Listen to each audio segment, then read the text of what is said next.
On today's show, the Bucs lose the first game of the season, but in a lot of ways, it feels like this loss set them back more than just one loss.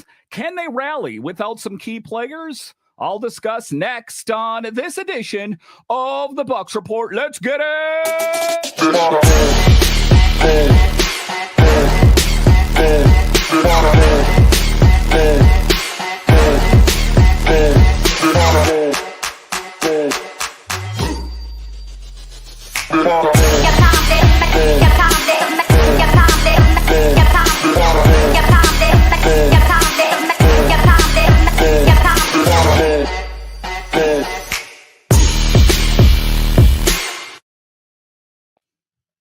Well, hello and welcome into this edition of the Bucs Report, part of the Bucs Report podcast network. I'm so glad you decided to join me today. As always, this podcast is free and available on all the major platforms. My name is Dan Holme. You can find me on Twitter. It's at DanCaps218. You can find us online. It's at bucsreport.com. And the best way that you can help grow this show is to subscribe to the Bucs Report on YouTube and comment anything down below. So in this edition of the Bucs Report, the injuries start to rack up for this team. And going into this season, we knew that there were some setbacks. But then, the preseason was going on and the injuries continued to accumulate. And there's a real feeling out there that the Bucs are in a good position. As I record this on Friday evening, the Bucs are in first place in the NFC South. But some major injuries have me, as a Buccaneers fan, concerned. I don't know if you're concerned at home, but let's just take a look first before we dive into the meat and potatoes, if you will, of this episode, as we take a look at players that are, in fact, going to be out. I'm talking about Jamel Dean. I'm talking Mike Evans, Bucky Irving, Christian Izien, Benjamin Morrison. So you just take a look at the players of the biggest impact there. Of course, I'm going to go ahead and say Mike Evans and Bucky Irving. Do the Buccaneers, as a matter of fact, have the needed depth on their team to rally and find a way to win? Because what is said out there is that Bucky Irving in particular might miss more than just one game. So it's going to be players that have to rise up around him. I'm talking Tucker. I'm talking Rachaad White, these kind of guys here. So let's dive into it here in the first segment. Not to kind of start you off down in the dumps here, but talking about the position that the Buccaneers are in. And I've had some time to think about this season already. And I don't know if you guys think about football when the games aren't getting played, but I do. I spend a lot of time, just thinking about the games and where the team is at and all that kind of thing. And I take a look at the games that have been played thus far.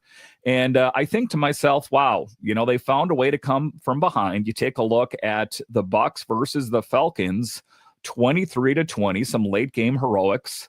The Bucs versus the Texans, 20-19, a victory there, and against the Jets, 29-27. And you think to yourself, wow, some late game heroics is what put the Buccaneers in the position that they're in.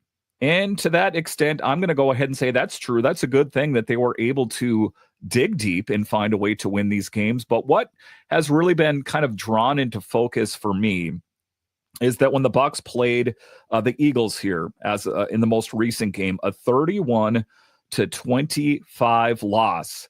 And I was listening to Stroud's podcast, and I agree with his sentiment there that when you saw the Buccaneers take on the Eagles, you realize, wow, that Eagles team is a lot better than the Buccaneers are. And that kind of just caused my thoughts to spiral a little bit. And I was thinking to myself, in this season, I was thinking to myself, the Bucs are a pretty good team.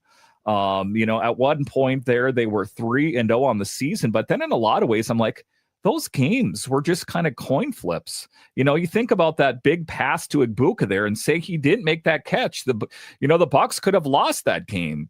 And everything that happened in the game against the Texans and Jets as well, that I'm glad they won the game, but they're not winning these games handily. in the same way that the Eagles handled the Buccaneers 31-25. Just musings here, things that I'm thinking about late night here on Friday evening from the studio, that, the Buccaneers are a good team. And to be clear here, they've done some great things with some big players out of the mix. I'm talking to start the season, like I said, with Godwin, now Evans, McMillan, that this team has been put to test. And now Bucky Irving, it is not going to be easy for the Buccaneers in this stretch here. A true test, right? That it's going to be interesting to see how the Bucs fare against the Seahawks, because that's another team, the same record. And you take a look at the NFL standings right now, the Buccaneers in first place in the NFC South with a 3-1 record. And then you take a look at the Seahawks, and they are in second place with San Francisco being the powerhouse with a 4-1 record. So it is going to be a good test, for this team to see what they're made of. Can they rally with some big players out of the mix? That is going to be the storyline to follow. And, I've kind of gone on here, but let's dive into the real show here. And let's start with what's on everyone's mind. The big things here, the red zone struggles and how injuries are reshaping this Bucs team. If you've been following the team, you already know how the Bucs have been, punching below its weight when it comes to finishing drives. Those red zone trips just aren't turning into touchdowns, and it's showing up in the win-loss column that they're not making the most of their opportunities. And, you take a look at what the Buccaneers have been able to accomplish, with Baker Mayfield scrambling. And, I talk to different people on the show, and I say, I wish you wouldn't scramble so much. He's putting himself at risk. But if it wasn't for him, in a lot of ways, the Bucs would have lost more of these games. And now those worries get magnified with the injury list. Mike Evans, like I said, still out, not practicing, so don't hold your breath. He is, a matter of fact, not going to be in the game. We know that for certain. Bucky Irving, like I said, Jamel Dean, Benjamin Morrison, and Christian Izien. Now, talking about these players, I revere Mike Evans. I revere Chris Godwin as two really great wide receivers. I think most people do. But what I'm going to say about them is they're injury prone. And, that hamstring thing with Mike Evans, well, this isn't the first time that this has happened, right? There's a long history of that. And Godwin has a history of injuries as well, and most of the time in those injuries, not his fault, or I'm going to say almost exclusively not his fault. But it is what it is. And, the Buccaneers are paying, Mike Evans and Chris Godwin a substantial amount of money to play some football out there. And, you see Godwin back, which is encouraging, right? But not 100%. So that's going to really put that to test. Who is in the mix there? It is going to be Emeka Egbuka, and it is going to be guys like that. It's going to be Chris Godwin, these kind of guys that are going to have to step up and fill the role. Because, you take a look at the Seahawks, they're no slouch here. They are going to throw the kitchen sink at the Buccaneers. And are the Buccaneers prepared to grab that sink and throw it back at them? I think they do have the depth. And the big thing that the Buccaneers have working in their favor is they have great leadership. That Baker Mayfield is a good leader. He is able to dig deep, and, much to, my disapproval, I guess you could say, is that he does run that football and does whatever it takes to win a game. But like what I talked about with Steve Versnick when he was on here, the sustainability. We cannot count on Baker Mayfield to run the football all the time. At some point, you think the injuries that we faced thus far are bad. Think about how bad this team is going to be minus Baker Mayfield when it's Teddy Bridgewater football, because that is going to happen. It's just a matter of odds at some point that he's going to keep running that. He's going to try for the first down. He's not going to dive because, he's not going to get first down otherwise, and it's going to be too late.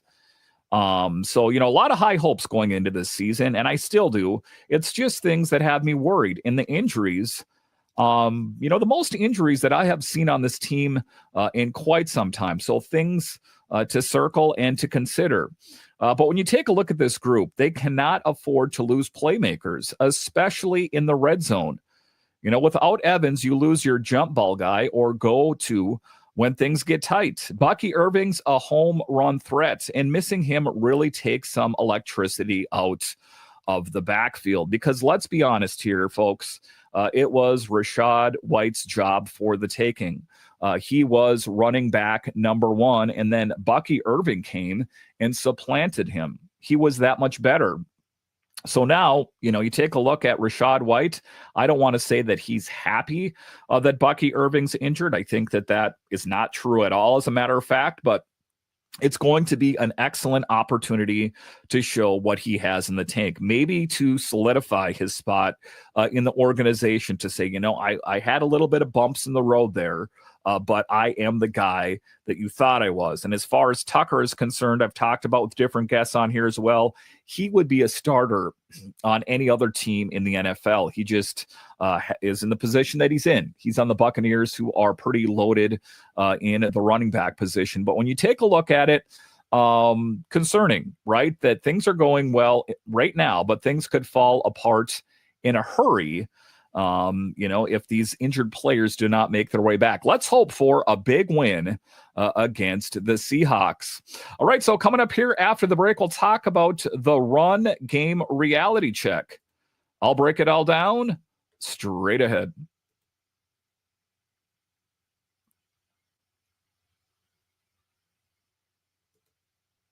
All right, welcome back into this edition of the Bucs Report, part of the Bucs Report Podcast Network, simulcast on the Bucs Minutecast podcast feed on the Fans First Sports Network. So let's talk about the Buccaneers and where they're at right now as far as the run game reality check is. So, let's dig deeper into this run game because it's a huge topic heading into this weekend. You take a look at last year, and the Bucs had one of the best big play run offenses in football. 11 runs of 30 yards or longer. Only the Ravens did better in that department. Think about that. 11 chunk plays that just broke games open. But this season, one. And, sustainability, I guess I could title this episode, that how long is that sustainable? In the first segment, I talked about injuries. I talked about Baker Mayfield and his case of happy feet. How long is all of this sustainable before the bottom falls out? If we think to previous seasons, it's around this time of year where the Bucs go on a losing streak. Is that going to be the case here? But you take a look at it. This season, like I said, won a single run of 30-plus yards, and that was from Mayfield scrambling, not even a running back.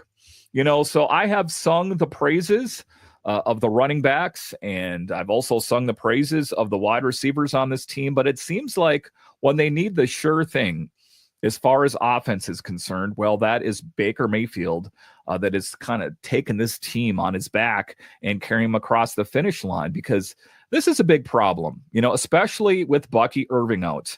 The Bucs aren't just missing their lightning, they're missing that spark that can change a game in a heartbeat.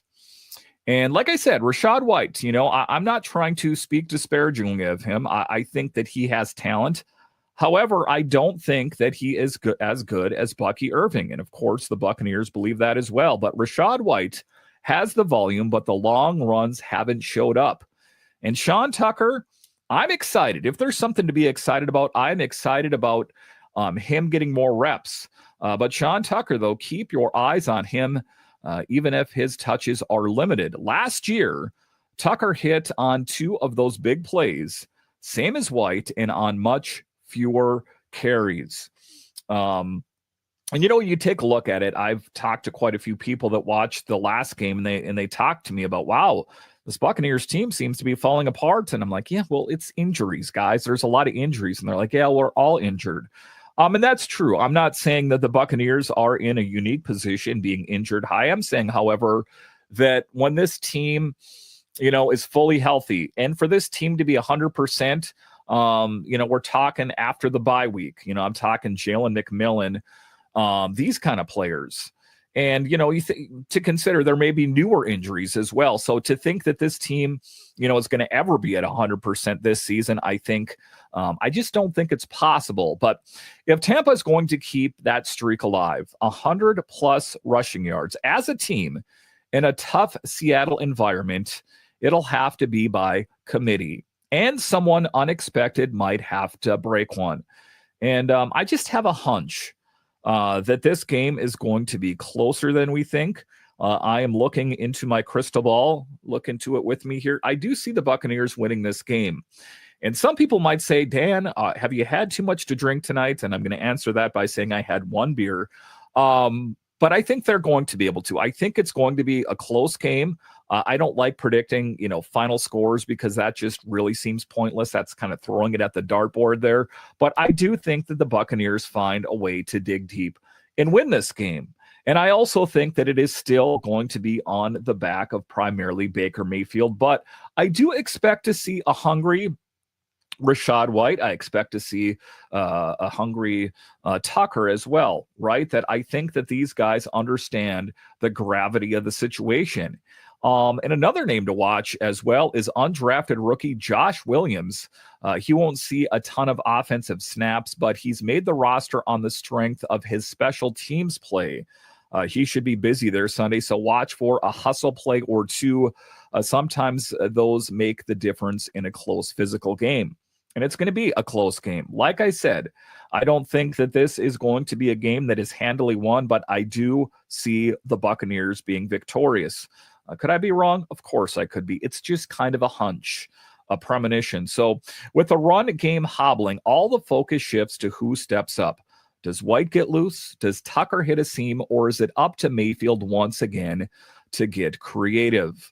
All of the above, if you take the test in the school, select all that applies. I think that it's going to be all of those things. So it's not going to be an easy match. I know that it gets very loud in Seattle. And, there's a lot for them to cheer for as well as their team is playing well. So the Buccaneers are going to be going into a hostile environment. I hope that they ultimately have what it takes. All right, so coming up here after the break, the matchup and what to expect in Seattle. I'll break it all down straight ahead.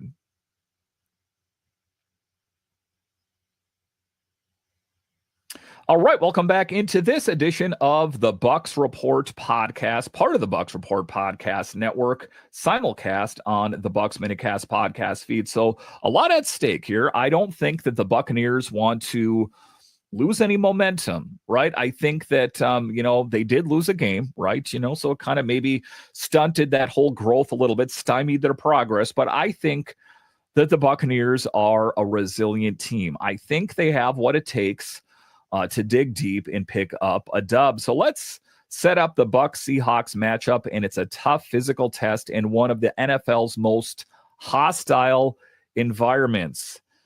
Seattle brings their own problems, a defense that's hungry, a quarterback trying to prove he belongs and take big steps forward. I think that they're pretty good in that regard. But the Bucs, meanwhile, come in a little banged up, a little frustrated, and in need of a win to keep pace in the NFC. And, you take a look at the Seahawks. They've had some changes in the quarterback room. I think they're in a pretty good position right now. But, it just kind of like a lot of other teams around the NFL, there is changes and adapting there. So expert picks this week. Here's the theme. They see a tight game. Most analytics are leaning towards Seattle, most because of Tampa Bay's injuries and offensive inconsistencies, especially in the red zone. Still, no one's counting the Bucs out. And there's a baseline belief if Baker Mayfield protects the football and the defense gets a takeaway or two, they have a real shot.